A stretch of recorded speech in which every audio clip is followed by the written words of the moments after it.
São 4 grandes sobreviventes e 4 grandes exemplos daquilo que é uma expressão um bocadinho maldita nesta altura de uma parceria público-privada. Estamos a falar aqui de um excelente exemplo de uma parceria público-privado entre os ministérios, as organizações não governamentais.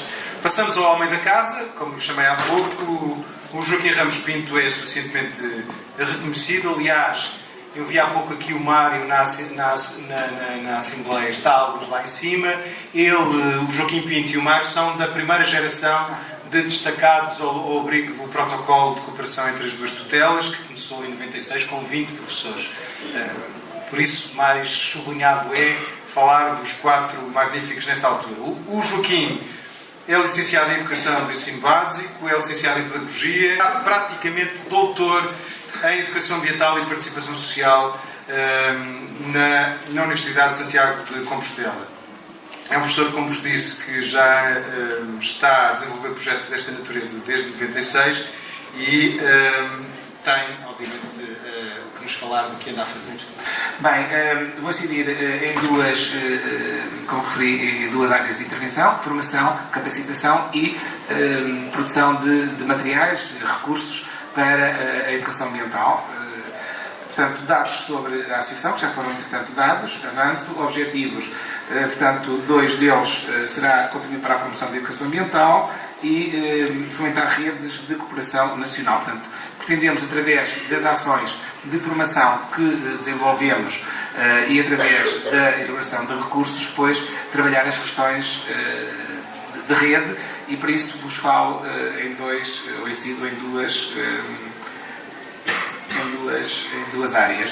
Bem, relativamente à formação, então, referir que, além destas jornadas, que sempre demoram 4 a 5 meses a preparar, a organizar, portanto, todo o trabalho e a preparar, e depois a continuidade dos resultados das mesmas, que muitas vezes nos levam a desenvolver outros projetos com as escolas, com autarquias. Portanto, daí a importância que nós damos todos os anos a promover esta iniciativa em municípios diferentes. Trata-se do Dr. Nuno Sequeira. Ele, como sabem, é também o presidente da Quercus, Associação Nacional de Conservação da Natureza. É licenciado em Educação Física e Desporto. É licenciado também em Biologia e frequenta atualmente o mestrado em Biologia da Conservação na Universidade de Évora. É um biólogo envolvido também no projeto de conservação de aves estepárias no Alto Alentejo. Nuno, a palavra é tua, 8 minutos. Boa tarde a todos, então. Obrigado pela vossa presença. Começo por agradecer também à ASPIA o convite para estar aqui presente e felicitá-los por mais uma organização de umas jornadas. Bem, vou-vos falar então do papel da Quercus ao nível da educação ambiental para a sustentabilidade. Não me vou focar em nenhum projeto em especial, vou passar em revista algumas atividades, alguns projetos que nós desenvolvemos nesta área. Bem, a Quercus é uma associação não governamental de ambiente, à semelhança das outras todas que aqui estão, enfim, de âmbito nacional, e que é constituída por uma série de cidadãos que se juntaram em torno do interesse pelas temáticas ambientais. O nome Quercus deriva então do nome do género de várias espécies vegetais, entre as quais algumas florestais que cobriam o nosso país, enfim, o Quercus tuber, o Quercus retulifólia, o Quercus pernaico, o Quercus, sobreiro, a azinheira e o carvalho negral. O nosso símbolo é precisamente o carvalho negral, a folha do carvalho negral. Esta preocupação que se mantinha, que era inicial e que se mantém na defesa das espécies autóctones, portanto daquelas que são originárias dos nossos territórios. A nível de números, a nossa associação tem cerca de 18 núcleos ativos por todo o país, 4 mil sócios também ativos, entre 150 e 170 dirigentes, 400 a 500 voluntários regulares. A nível de áreas de trabalho, diversas áreas que começaram com a conservação da natureza e que se mantêm, mas também energia, alterações climáticas, os resíduos, as florestas e, naturalmente, a educação ambiental para a sustentabilidade. Isto foi sempre uma preocupação que acompanhou a associação, foi desde o seu início, não só trabalhar para o presente, mas trabalhar também para o futuro, tendo em conta que só com uma melhor educação das próximas gerações poderemos conseguir certamente melhorar o estado ambiental do nosso país e também do planeta. Ao nível daquilo que é a educação ambiental para a sustentabilidade, enquanto assim o entendemos, para nós é uma perspectiva um pouco mais transversal do que aquela a educação ambiental centrada única e exclusivamente na escola. Certamente que fazemos isso também, e é certamente um vetor muito importante do nosso trabalho. Contudo, temos também muitas atividades a ver com a formação, com a sensibilização, que são desenvolvidas um pouco por todo o país, não só ao nível da escola, mas também ao nível das associações, das autarquias, das próprias empresas. Fazemos parte desta rede de professores coordenadores de educação ambiental para a sustentabilidade. Temos muitas atividades que são de caráter pontual, feitas a pedido ou por iniciativa nossa, mas também muitas que são feitas de forma permanente. Atividades são feitas tanto em estruturas fixas, nossas ou de outras entidades, mas também em meio natural. No fundo, esta ideia que é preciso educar para o futuro, mas também é preciso agir no presente de forma muito concreta, muito incisiva, porque muitas vezes os problemas são hoje e temos que resolver hoje também. Vamos lá ver se ele passa. Já passou. Bom, uma das vertentes serão então as ações práticas de sensibilização ambiental que nós fazemos no terreno, através de saídas de campo, workshops, etc. Os conjunto de projetos que são desenvolvidos no contexto do Grupo de Estudos e de Ordenamento do Território e Ambiente, o GEOTA. A professora destacada é a doutora Guilhermina Galego. Ela é licenciada em Geografia pela Faculdade de Letras de Lisboa, é professora do quadro de nomeação definitiva, tem 30 anos de serviço, portanto uma larga carreira, ainda vai trabalhar muitos mais para se formar se quiser, e é autora de manuais. Enfim, Guilhermina, não te roubo o tempo, vamos ouvir falar pelo menos certamente do Coast Watch, um programa que também já tem história em Portugal. Boa tarde a todos, desde já obrigada pelo convite. Vou então passar a apresentar o projeto Coast Watch, que é um projeto que, como os outros, está ao abrigo do protocolo e que já vai este ano na sua 23ª campanha. Se eu não estou em erro, é o projeto mais antigo que se encontra ao abrigo deste protocolo. Eu vou passar rapidamente, já todos vocês sabem, já aqui foi dito que o protocolo entre o Ministério do Ambiente, o Ministério da Educação, no meu caso é o GEOTA, que é o Grupo de Estudos e Ordenamento do Território, que é a ONGA, onde o Coast Watch é um projeto de marca registada. Portanto, este projeto nasceu na Irlanda, este ano é a 25ª campanha na Irlanda. Em Portugal tem 23 anos e é o GEOTA que é o responsável pela sua aplicação em território nacional. Este projeto pretende fazer a monitorização da faixa costeira do nosso país, abrangendo também as ilhas, portanto o arquipélago dos Açores e da Madeira. Nós cobrimos mais ou menos cerca de 2.000 km de costa monitorizada.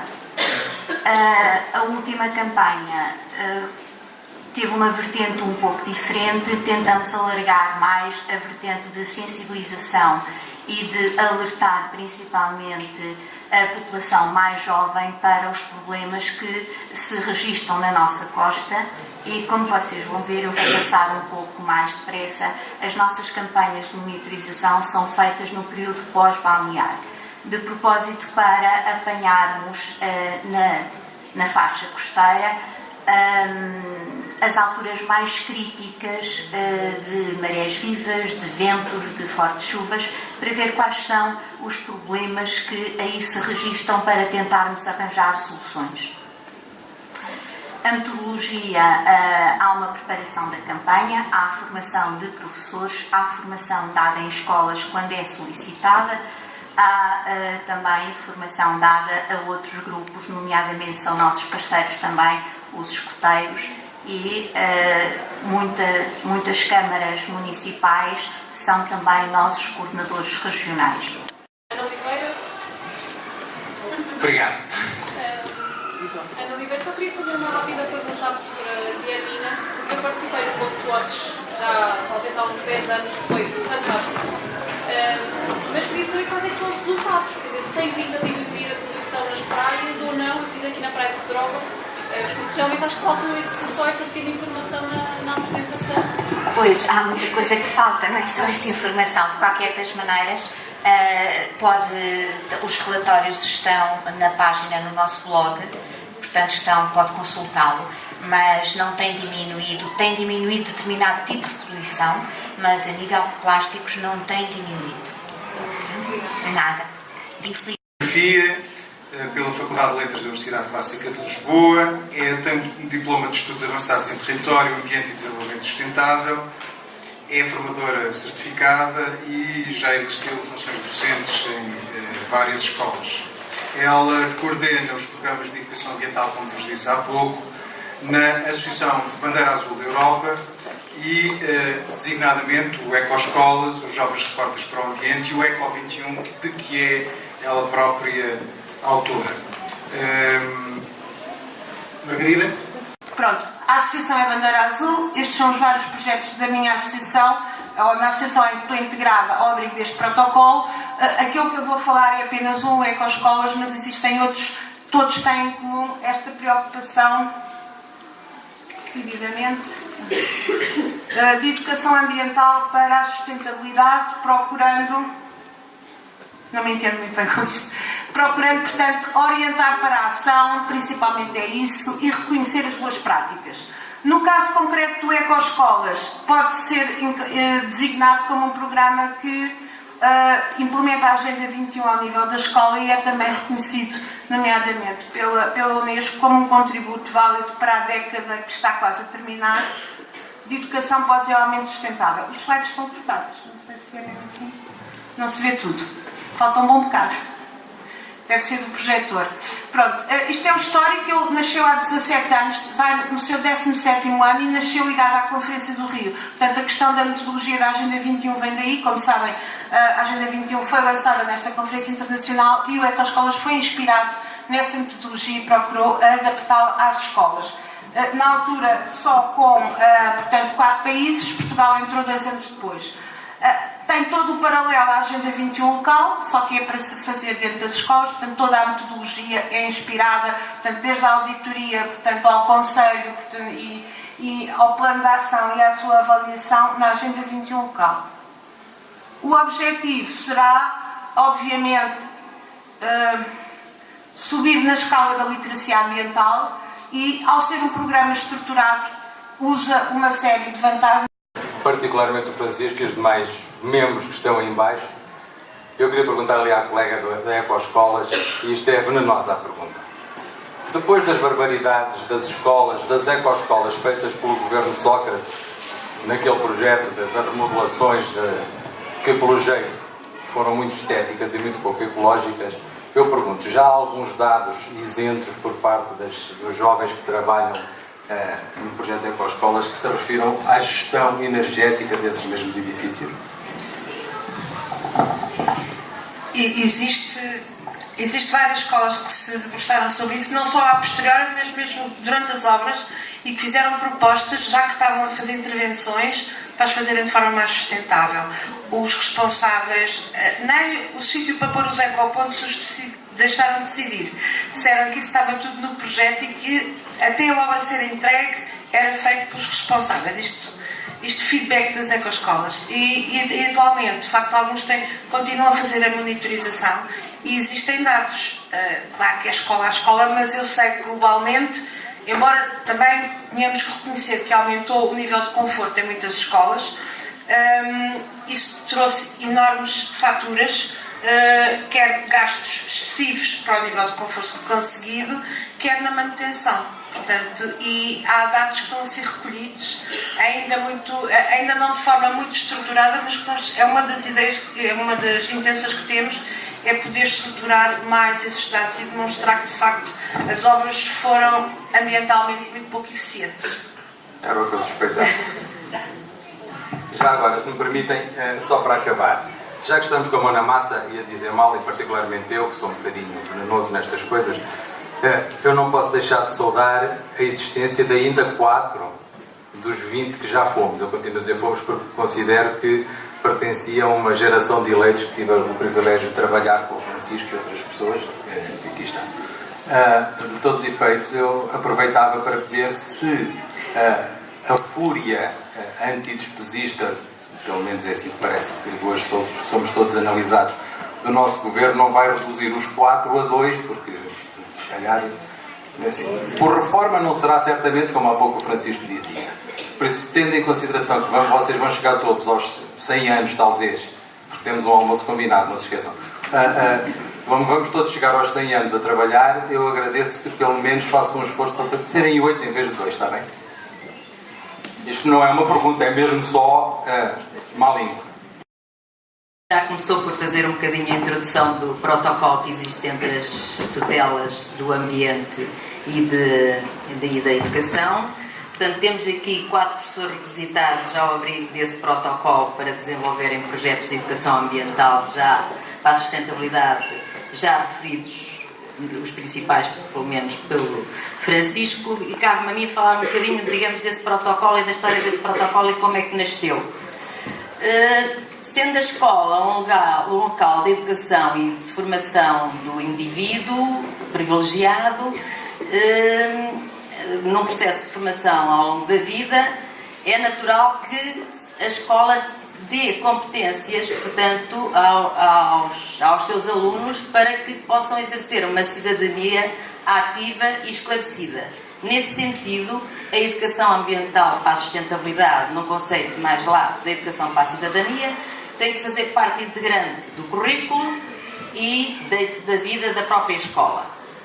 Por outro lado, o Ministério do Ambiente, como o próprio nome indica, também é responsável pela educação ambiental, daí que seja natural que estas duas tutelas tenham convergido esforços e sinergias e tenha surgido um protocolo de cooperação, que já havia cooperação anteriormente, mas tenha, digamos, de uma forma mais formal, o primeiro, digamos, em 96, cujos objetivos principais eram o desenvolvimento de projetos de educação ambiental nas escolas do ensino básico e secundário, a criação de uma rede de professores que desenvolvesse, e de escolas que desenvolvessem esses projetos e de intercâmbios entre eles, a formação de professores, digamos, nesta área e, portanto, o desenvolvimento de materiais pedagógicos e a introdução das bases científicas do ambiente nos currículos do ensino básico e secundário. Portanto, este é o primeiro protocolo que surge, digamos, em 96. Eu entrei para o Departamento do Ensino Secundário do ex-10 em 2000, 2001 e, por sinal, uma das minhas primeiras tarefas foi logo relacionada com esse protocolo. Então, uma apresentação de breve para quem está aqui e não conhece. Espera aí que ainda não começámos. Quando a professora disser, está bem? Já está a trabalhar. Fazem 2 a 2, os do costume. Este foi um trabalho que fizemos, preparamos o ano passado para o concurso da Valor Luís, dos Ecopiratas. A base é a reciclagem e a reutilização de embalagens, está bem? E pronto, e vamos lá? Então vá! Olha, as 3 pancadinhas de Bolívar, que é para saber. Lídia!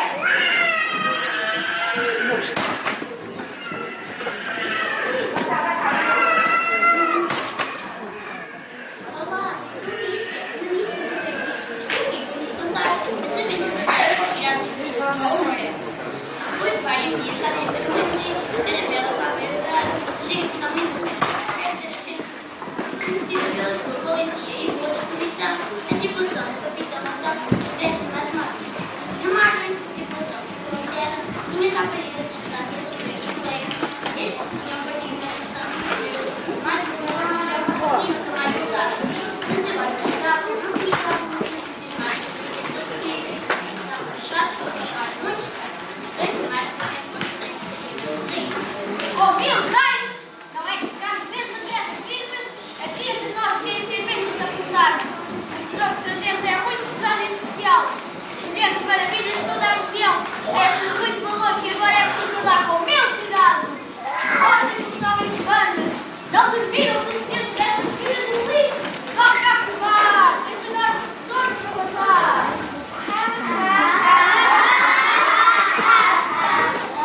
E vocês sobre o quê? Não ganharam banhos de sol suficientes? Após ter colocar um protetor solar. Show. Temos de acabar a nossa missão antes do pôr do sol. Capitão, muito não parece. Continua a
O quê? Mas quem manda aqui? Toca a destorgar esse surpresa!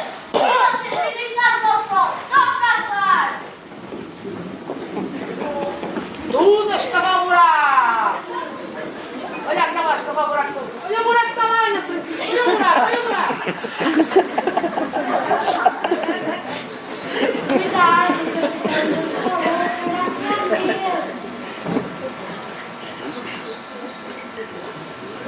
Isto é só...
Vais para o meio, agora vais para o meio e mandas para o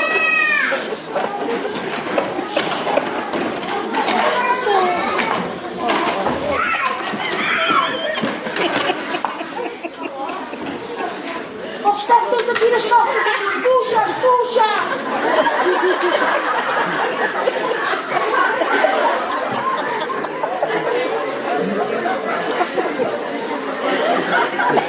Daniel, ui, cheira-se de buraco. Dalito, vai para lá. Vamos para ali.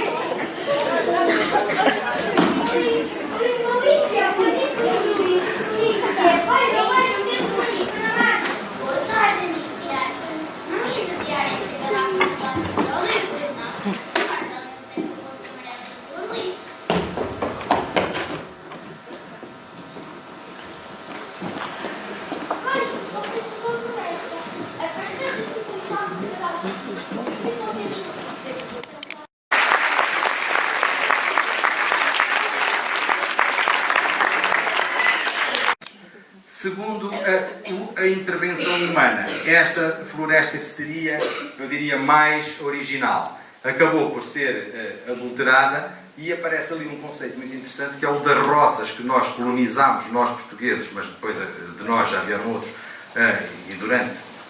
e que foram colonizadas particularmente, umas para a produção de cana-de-açúcar, outras para a produção de café e outras para o cacau. E nesta sequência, associados a um microclima muito particular, que é no norte de São Tomé, aparece uma savana, que verdadeiramente é savana para quem já esteve em África, tem inclusivamente imbondeiros, que é uma coisa estranhíssima.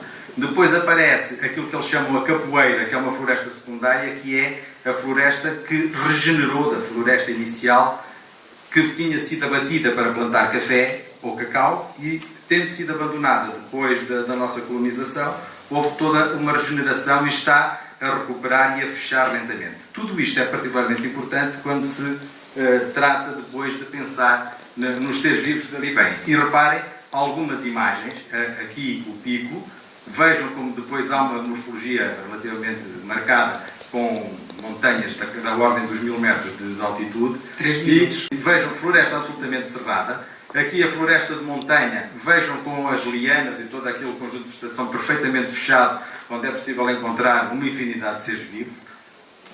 Aqui a dita savana, reparem, paredes meias com o mar, temos aqui a savana e os imbondeiros ali perfeitamente marcados.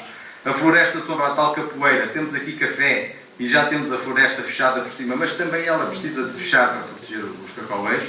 Os mangais, ou manguezais, como também vem na bibliografia da terra.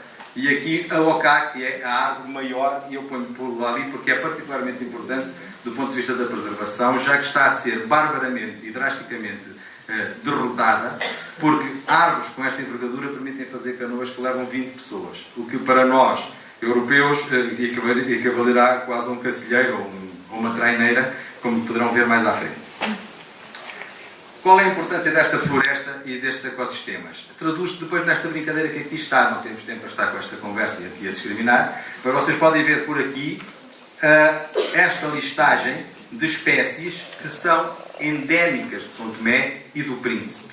E vocês podem ver por estes números que São Tomé e Príncipe, do ponto de vista da riqueza da vida, é um ecossistema particularmente importante e relevante no contexto internacional. De tal forma que, se nós olharmos para aqui, eu fiz aqui uma espécie de uma brincadeira, que é, entre Galápagos e São Tomé e Príncipe, quem ganha do ponto de vista das aves, só das aves, aparece uma coisa interessantíssima, que é, São Tomé e Príncipe tem 2 ilhas, que têm 1000 km² de tomadas, e tem 28 espécies endémicas de aves. As Galápagos têm 8.000 km² e só têm 22 espécies endémicas. Isto é, São Tomé, do ponto de vista desta riqueza, ganha profundamente. Aqui, salto, para além daqui da galinhola de São Tomé, o touro do príncipe, depois o búzio do Obo, que é um búzio que é comestível, devo dizer, que também já contribuí para a coleção porque já o comi. O musaranho, que é um endemismo de São Tomé, é o mais pequeno mamífero e provavelmente o único mamífero endémico que lá tem. Um peixe de rio, que é o xaroco. Aqui 4 espécies da rosa de porcelana, que nós normalmente vemos e só aceitamos uma. O cacau, tal qual ele se põe. Esta que é conhecida pelo shampoo. Nunca tinha visto tal flor na minha vida. Estas aqui penso no Brasil, em Angola e na África. E cá temos o cal outra vez. Vejam como um caule é perfeitamente direto e é uma coisa enorme. Aqui, para chamar a atenção, uma situação que se está a verificar, um bichinho destes que morreu na minha mão, que me foi oferecido por um pescador, é vendido ao turismo de São Tomense ao preço módico equivalente de 40 a 50 cêntimos. A coisa regateada pode ir por 40 cêntimos. Vejam como se mata um cavalo marinho nas nossas mãos. Onde é que entra a parte da diversidade geológica e do património geológico que eu creio que é obrigação nossa alertar, e já alertei as entidades. Reparem, uma pedreira como esta, que é riquíssima do ponto de vista paisagístico, nada vale do ponto de vista geológico, é basalto igual a tantos outros, mas que pela disjunção prismática do basalto é absolutamente fantástica. Tal como esta aqui na boca do inferno, ou um depósito de lar que ali está, que representa cinzas e por aí fora. O pico do Cão Grande, quedas de água que têm a ver com as questões da geologia, pilolavas ou lavas em almofada, um problema que depois começa na degradação, que é o roubo de areia, que não tem outro nome, que começa nos próprios ministros para construir as suas casas e que vai ter impacto depois no sítio onde as tartarugas precisam de areia para depositar os ovos e não conseguem.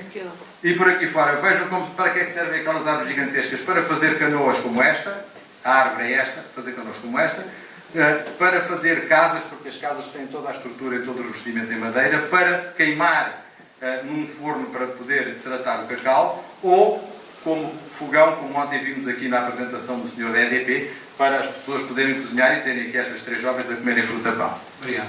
E fico por aqui. Isto aqui depois entrava nos projetos de educação ambiental e era a parte que me faz falta, mas que todos já sabemos que assim, nisto tudo a educação ambiental tem um papel a levar para a frente e felizmente para nós já há quem o vá fazendo em São Tomé. Muito obrigado. Quero só deixar aqui um pequeno enlace entre o que é a comunicação ambiental e a comunicação científica. Se formos ver em termos mais teóricos, comunicação ambiental também vamos conseguir procurar definições em que a comunicação ambiental tem um sentido utilitário de mudar de comportamentos. Em relação à comunicação científica também é a mesma coisa e cada vez mais e podemos até usar as nossas mãos para uma definição mais abrangente de Burns, que em 2010 num paper conseguiu falar um pouco e dar uma ideia mais abrangente de comunicação científica, que é de alertar. Eu posso exemplificar isto até com este pequenino. Vou ganhar os 2 minutos do António lá.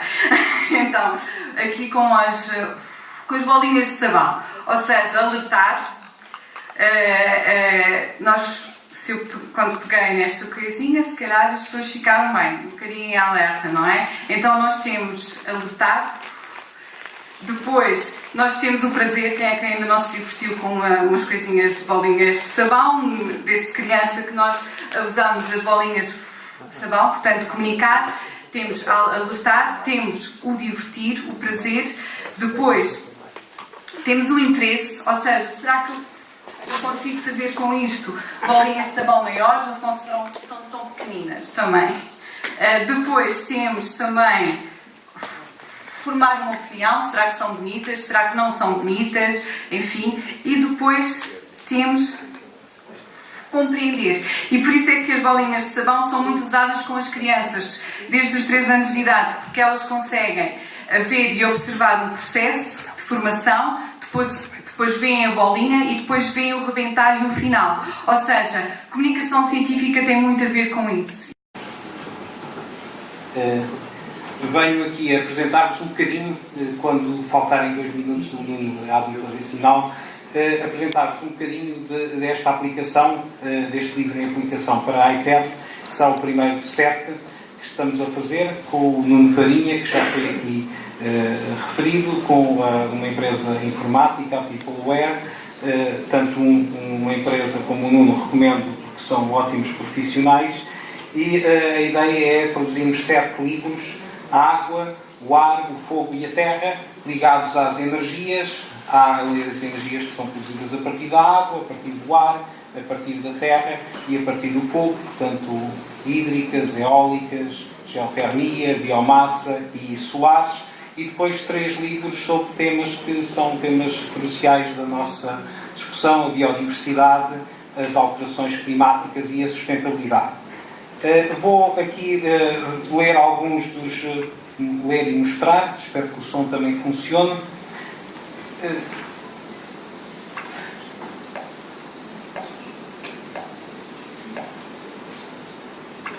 Sabias que os continentes estão sempre a mexer-se com o meio dos oceanos? Cuidado, atrás de ti, dinossauros. São apenas bonecos. Os grandes dinossauros já vivem há 65 milhões de anos, enquanto o grande meteorito surgiu da Terra.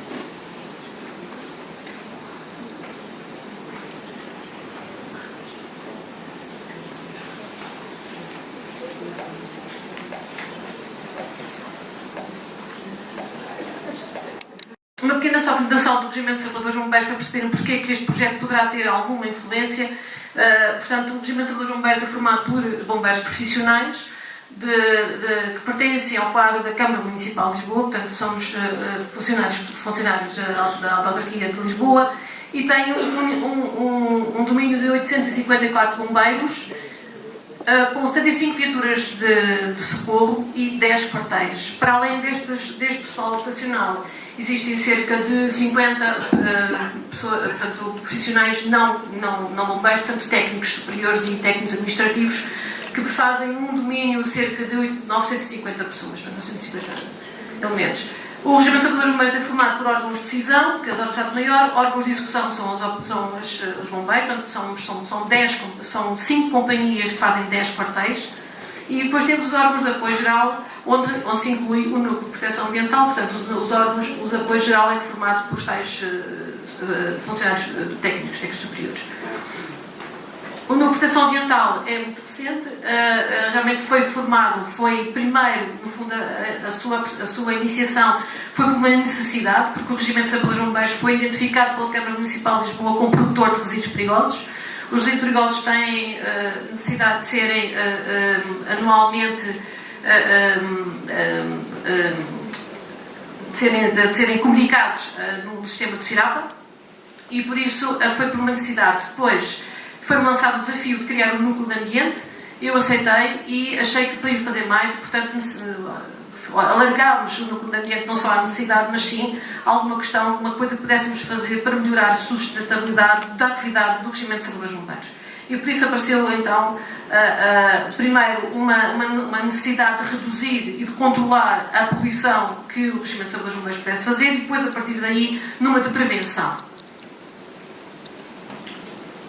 E aí apareceu então o projeto RSB Verde. Portanto, vamos ver então quais são os objetivos. Os objetivos do projeto foi numa primeira necessidade de minimizar realmente a produção e controlar a minimização do impacto ambiental dos resíduos que o Regimento de Saúde dos Bombeiros produz, e numa segunda fase, então, numa prevenção, uma redução e uma formação e sensibilização. É por isso que realmente acabei por encontrar esta vossa associação, porque achei que era importante, uma coisa para nós conseguirmos, não só conseguirmos que os órgãos decisores consigam padrinhar os nossos projetos, e que, para quem esses projetos são direcionados, que são para todos nós que vamos ter que mudança de hábitos, resulte, temos todos que ter uma educação ambiental. Portanto, senão nem nós mudamos os nossos hábitos, portanto, contribuímos para o projeto, nem os decisores o vão depois apadrinhar. Achei extremamente importante, portanto, esta questão da educação ambiental. Daquilo que considerei ser o ovo de Colombo, ou seja, a fórmula de sucesso e de eficácia em termos de sensibilização e educação ambiental. E depois, naturalmente, vocês tirarão dúvidas diretamente comigo, se assim o entenderem. O propósito era deixar-vos aqui uma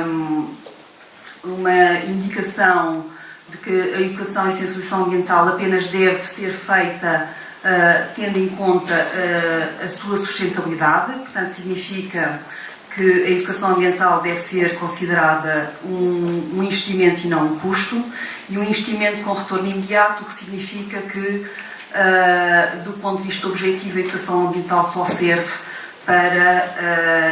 para cumprir objetivos de eficiência ao nível da redução de custos operacionais que estão associados às operações e aos serviços de higiene e salubridade públicas. Para isso, baseámos-nos, enfim, para partilhar convosco um conjunto de três variáveis que fazem parte desta fórmula. Baseámos-nos na experiência da Suma, que tem mais de uma década de intervenção no terreno, com mais de 400 campanhas concebidas, e dentro dessas campanhas mais de 2.500 materiais ou instrumentos de sensibilização, que são desmultiplicados ou foram ao longo desse período em mais de 1 milhar de ações concretizadas no terreno, em mais de 50 municípios do país, que se propagaram por 3 países de língua oficial portuguesa e que são objeto de certificação pela APSER.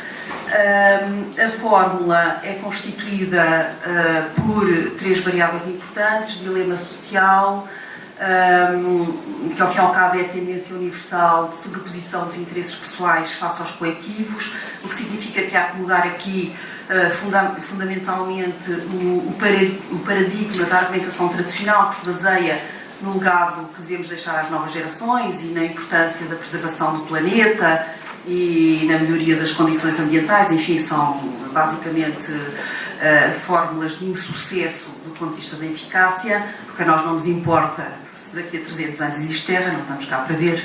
Portanto, o novo paradigma deve concentrar-se nas vantagens individuais para o produtor de resíduos, quando efetivamente deve adotar um determinado comportamento. Bom, passando muito rapidamente, em termos de política de gestão de resíduos, que foi para isso que eu vim falar, há esta dupla vertente da limpeza urbana e da recolha de resíduos, e nela as temáticas devem ser concentradas nas questões da prevenção de acordo com os normativos comunitários e a prevenção através da redução da produção de resíduos na origem, por aplicação de ecocódigos de consumo, das questões relacionadas com a valorização dos recicláveis por atribuição do estatuto de matéria-prima, a reutilização de recursos e o encaminhamento e remoção em espaço público. Portanto, vantagens individuais da comunicação persuasiva devem ser concentradas nas financeiras e nas operacionais. Portanto, significa que, do ponto de vista da redução, devemos identificar que, quando vamos às compras, não devemos comprar lixo, gastar dinheiro em lixo, e muito menos depois ter o trabalho de transportar para casa e depois de casa para os contentores. E, bom, estas operações consomem tempo e exigem espaço lá em casa e, portanto, esta é a comunicação que deve ser feita para mobilizar em termos comportamentais. Ao nível da mobilização de recicláveis, cá estão as vantagens financeiras, a obtenção de produtos mais baratos, que permitem grandes níveis de poupança, e as vantagens operacionais. A importância da gente do retorno de uma pesquisa, porque não sei como é aqui em Portugal, mas no Brasil pelo menos milhares de pesquisas são feitas, só que pouquíssimas retornam para as origens, ou seja, se restringem à publicação de um artigo científico em uma revista e não é retornado para a sociedade, que é o que mais importa. Começa então pela exposição Natureza em Risco. Portanto, eu gostava de começar, portanto, é o que está aqui do lado esquerdo. É uma exposição que a Quercus tem vindo a dinamizar há poucos anos, há cerca de 3, 4 anos. É uma exposição de 25 painéis que tem como base a ilustração científica. É uma exposição que é da autoria do Dr. Nuno de Farinha.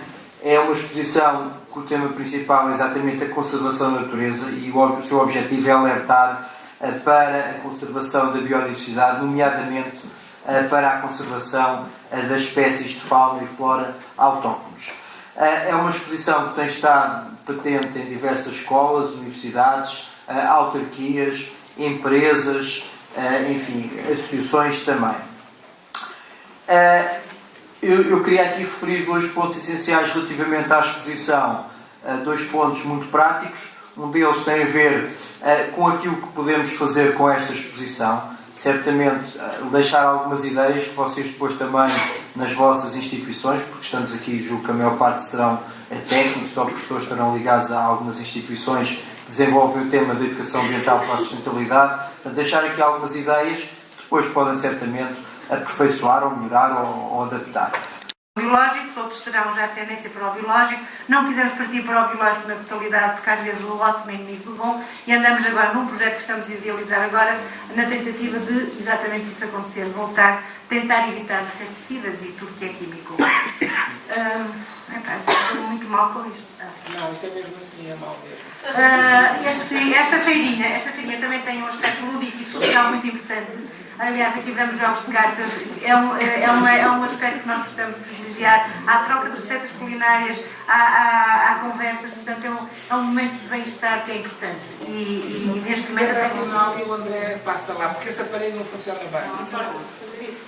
Pronto, no recorrer dessa feirinha, porque tínhamos interesse pela recuperação do mundo rural, então aproveitamos a oferta, digamos, a oferta de serviços da Associação Colher para Semear para fazer o levantamento do património vegetal. Aqui temos uma conversa do José Miguel com uma pessoa de lá, em que, entretanto, por essa conversa se vai chegando a mais. E a mais o que é saber o que é que nós temos, porque tal como acontecia no Brasil, os agricultores não sabem que têm, e eu ainda há bocado estava a referir à hora do almoço, as pessoas pensam que têm 3 ou 4 espécies de maçãs e só neste inventário descobrimos 85, além de outro tipo de frutos e outras coisas. Pode passar. Isto faz parte também do inventário, várias espécies de sementes. E aqui temos então oficinas com recolha de sementes, e essas oficinas são extremamente importantes porque ensinam o agricultor a fazer uma coisa que muitas vezes não é assim tão comum, que é saber como recolher as sementes nas melhores condições e guardá-las nas melhores condições, de maneira a que possa haver os guardiões de sementes. É importantíssimo isso. Pode passar? Isto combinou com a realização do encontro da semente lá em Aroca, no Mosteiro, em novembro. E são alguns aspectos desse encontro. Nesse encontro fizemos na mesma uma feirinha que foi muito visitada. Os agricultores esse dia venderam imenso. Pode continuar.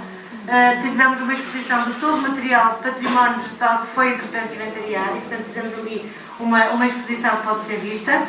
Pode. E aqui tivemos um momento em que nós demos o lugar aos agricultores, aquela mesa que está ali, que é chamada Mesa de Sábios, onde eles foram os protagonistas de facto da sessão. E eles é que sabiam, nós não, eles sabiam muito mais que nós, e portanto houve ali de facto uma troca de informação e eles sentiram-se bem com isso. Também fizemos filmes à volta de tudo isto, tanto do levantamento como do encontro, e estamos a fazer neste momento um filme pedagógico para entregar nas escolas, para começar com este tema a ser divulgado em todas as escolas e na comunidade em geral. Isto não interessa passe, isto é um licenciamento de vacarias. Eu gosto muito também de, na comunidade, também tentar e buscar alguns sentidos que muitas vezes são desprezados. Eu sei, eu fui a uma escola para fazer o papel, pode passar, porque utilizei este tomilho que existe na Serra da Freita, e as pessoas normalmente utilizam muito mais a Serra da Freita para ver, para calcar, porque há ali um sítio geológico que às vezes estão a calcar, por exemplo, tomilho, e queria que tivesse sensibilizado para isso, sempre o cheirinho. E essa senhora também sentiu. Aqui a imagem de serenidade.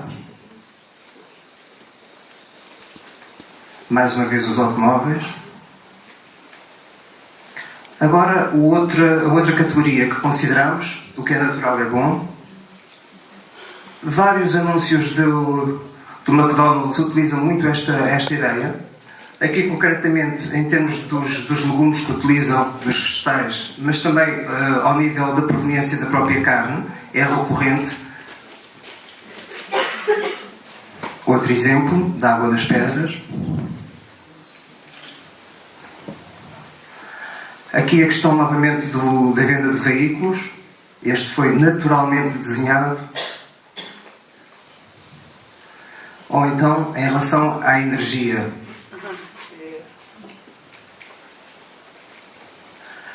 Por vezes, esta ideia do que é natural é bom encontra-se implícita, não está explicitamente escrita na mensagem. E aqui uma chamada de atenção para os processos de fabrico ou de criação, neste caso dos animais, através de processos naturais, em que os animais, no fundo, comem os alimentos ou a bolota do montado e por aí fora, não recorrendo a rações e um pouco esta mensagem. Quanto ao uso simbólico dos animais, então aqui a criatividade dos publicitários é imensa. Aqui a pena, não é? Quanto mais rápida, melhor, com a analogia com a chita. Estou em 2 minutos, ok. Vou avançar rapidamente.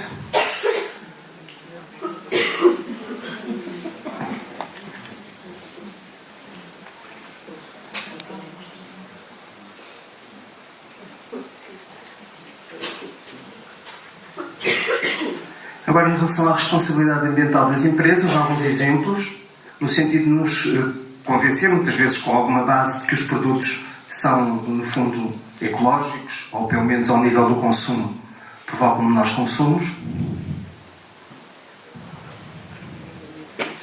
Aqui, mais uma vez, a questão dos veículos. A Opel faz questão de nos dizer, se nós comprarmos um Opel, a emissão de CO2 corresponde a 0, mas não é bem assim, não é? Porque a empresa compensa as emissões através de um projeto florestal de plantação de árvores.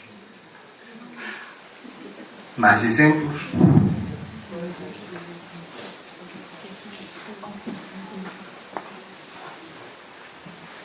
Em resumo, espero ter vos despertado o interesse para eventualmente incluírem o uso da publicidade na vossa prática pedagógica, vendo como ela pode ter algumas potencialidades ao nível destas áreas transversais e das próprias ciências da natureza, e também ao nível de trabalhar a própria veracidade das mensagens e também para mostrar algumas características do próprio mundo vivo a partir dessas mesmas mensagens publicitárias. Obrigado. No município de Alcobaça já há quase 10 anos, mas hoje estou aqui em nome de uma editora pequenina e de uma iniciativa privada que é a Escola de Mar, da qual eu faço parte desde a fundação. A Escola de Mar tem várias áreas de intervenção, mas há duas palavras para nós que são muito importantes, que são ciência e consciência. Procuramos fazer sempre ciência em simultâneo com consciência. Um dos nossos grandes trabalhos é a divulgação científica, é a desmistificação de que a ciência é uma coisa esquisita e confinada e pode ser feita por todas as pessoas em qualquer parte do mundo e por qualquer estrato etário. E simultaneamente essa ciência deve ser feita obviamente com consciência. A Escola de Mar tem então, é também uma editora, está sediada na Faculdade de Ciências em Lisboa e tem várias paletas que englobam publicações temáticas. Tem, por exemplo, uma paleta poética e a paleta azul é uma paleta exclusivamente dedicada ao público infantil e que foi então iniciada com um livro que eu escrevi, que é então um livro que se chama apenas O Investigador. Por favor.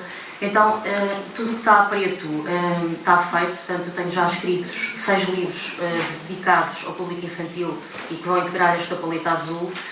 O que está a vermelho não está feito e, portanto, há um livro sobre o tema água. O livro que vai ser agora em novembro é sobre o tema marquetes, e centrado em cetáceos da costa portuguesa. Um livro centrado no lixo marinho, um livro centrado na floresta autóctone, tem já o prefácio do professor Catarino e tem já ilustrações do Marco Correia. Um livro centrado nos delfinários, que irá ter o prefácio do Hélio Vicente, do Zumarino, e um livro centrado nas espécies exóticas. Porquê é que as nossas publicações são diferentes? É pelo menos essa a nossa ambição e é a pergunta de muita gente. Porque são publicações unicamente centradas em flora e fauna autóctones. 8 vezes ela foi citada, né? Sustentabilidade entre sociedades sustentáveis e desenvolvimento sustentável, o pessoal preferiu ficar no muro e ficou na sustentabilidade, que é bacana também, pelo menos não foi desenvolvimento sustentável. E cidadania, cooperação, participação, diálogos e sensibilização. E eu acho que diálogos é uma palavra que marcou bem o evento, né? Eu pelo menos que eu pesquei, assim, todo mundo está falando bastante em diálogos e participação. Eu acho que essa é uma educação ambiental diferenciada. No processo formativo, educação, formação, e-learning, educação especial, ecoescola, depois uma coisa um pouco mais densa da pesquisa, da ciência, da percepção, interpretação, experiência. E aí, nesse campo, os espanhóis são fortes, né? Equipamentos, centro, livro, recursos, estruturas educadoras de uma forma geral. A comunicação, que ela começa... Tem muitas palavras-chave que elas estão ausentes, elas estão muito presentes no texto. Então, a comunicação é um eixo temático que está presente em vários trabalhos, mas ela apareceu só 3 vezes. Crianças e jovens. Área do saber, ambiente, ecologia e natureza. Água, que maravilha, né? Tudo isso saiu, ó. Rio, hidrologia, recursos hídricos. Eu, particularmente, gosto da palavra água.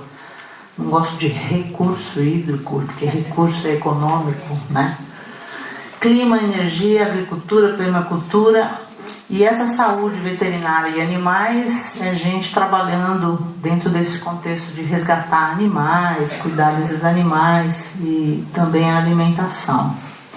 No plano da conservação, biodiversidade, fauna, aves, vida, conservação, preservação, aí tem gestão, resíduo, mitigação, área protegida, geodiversidade aparece, uma palavra bastante interessante que me encantou, né? Ela é mais do que biodiversidade, ela engloba a biodiversidade, geoterra.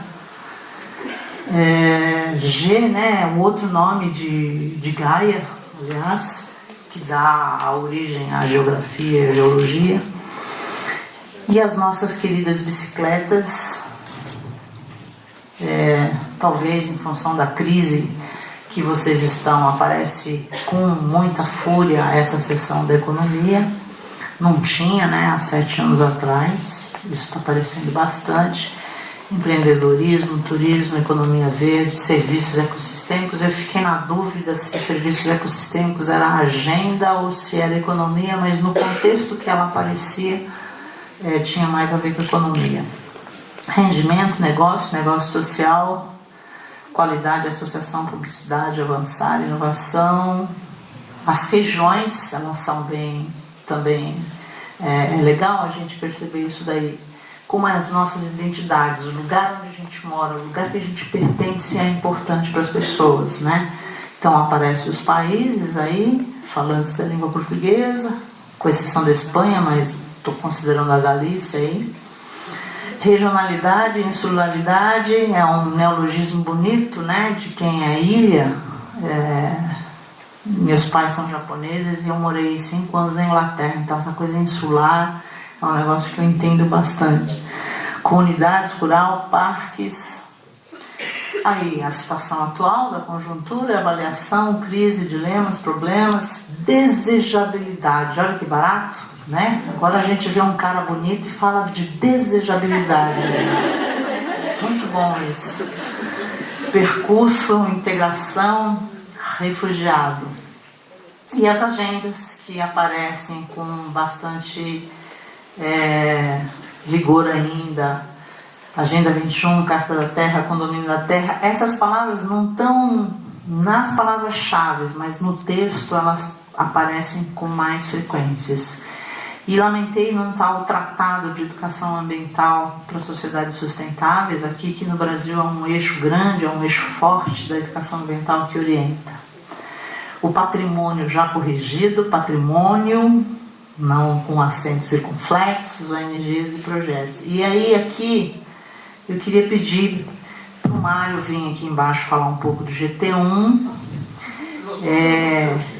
O Davi vinha aqui já para falar do 2, do 3, 4, 5 e 6, por favor, porque como eu não acompanhei, não fui a relatora, eu não queria ser só mera leitora. Quem foi o relator do GT1? É melhor avançar? Utilicen esa problemática y por otra parte, na medida en que no afecte o núcleo do sistema, es decir, a búsqueda de lucro, ¿no? y de beneficios, mellore a imaxe que ten esa empresa ou esa institución ou ese goberno con respecto ao seu tratamento da cuestión ambiental. E daí surde o ambientalismo. O ambientalismo non pretende transformar o modo de produción ou a forma en que se apropian e distribuyen os recursos, sino simplemente evitar os efectos máis negativos. É unha especie de ideoloxía de fin de cañería. Non me preocupa como se xenera o problema, sino que aqueles impactos que ese problema ten sobre os ciudadanos, sobre todo como consumidores, se san o menos posible, sobre todo das sociedades avanzadas.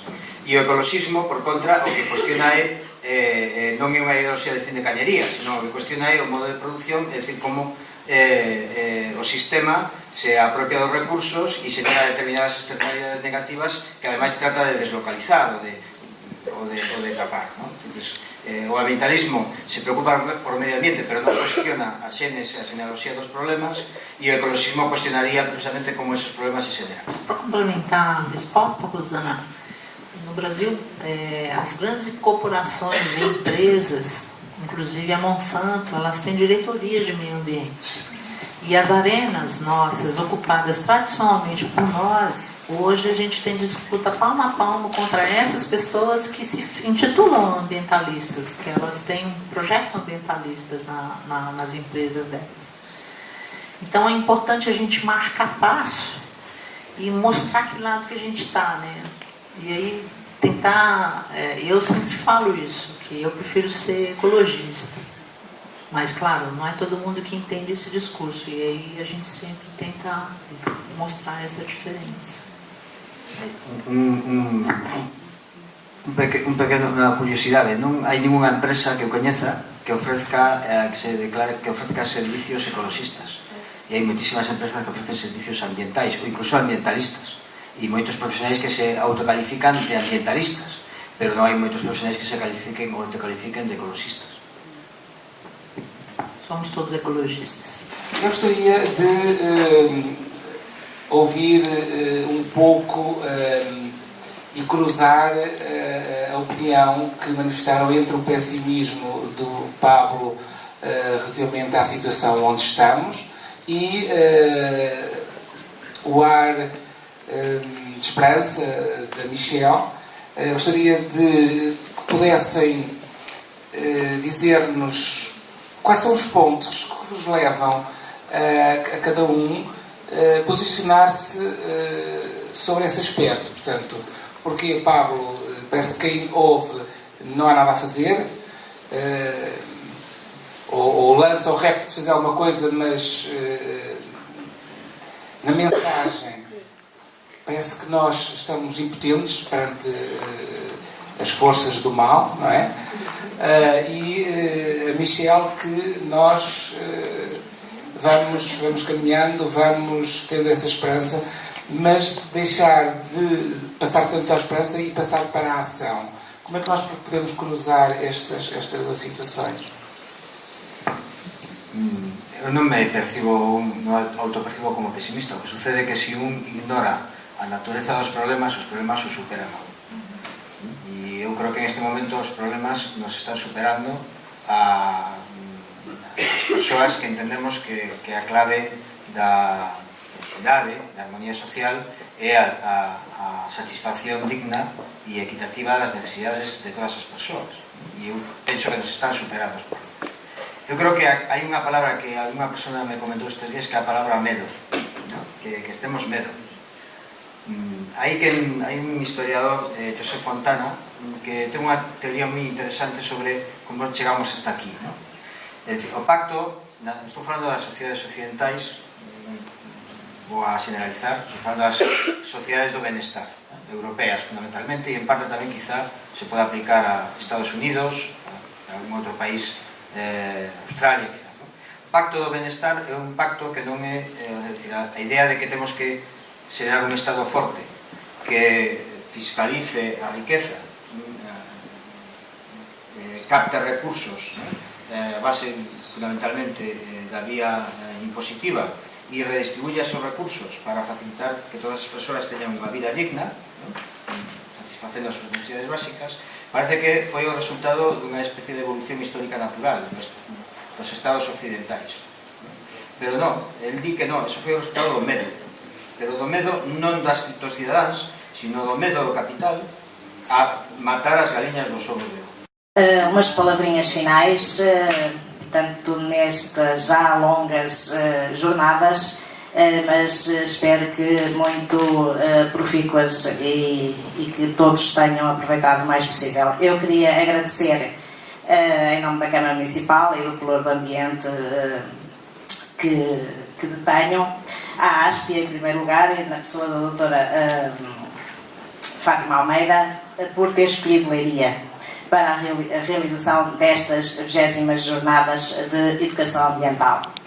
Agradecer também à SUMA, o nosso patrocinador oficial, porque também sem este grande patrocínio não teria sido possível fazer, enfim, talvez, mas com as dificuldades que surgiram, que estamos sujeitos todos os dias, foi uma ajuda muito grande. Agradecer a todos os oradores e a todos os intervenientes, a todas as restantes entidades que apoiaram estas jornadas, e não podia deixar aqui uma palavra amiga e, enfim, uma especial palavra à engenheira Margarida Moraes e à doutora Telma Fontes, por dado o empenho que tiveram também.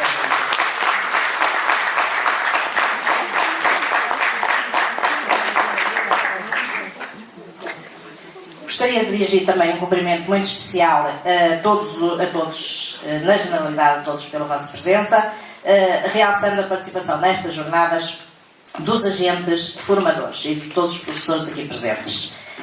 Sabemos que a educação ambiental deve começar pelas crianças e pelos jovens, pois são eles os principais herdeiros do legado ambiental que lhes for deixado por nós.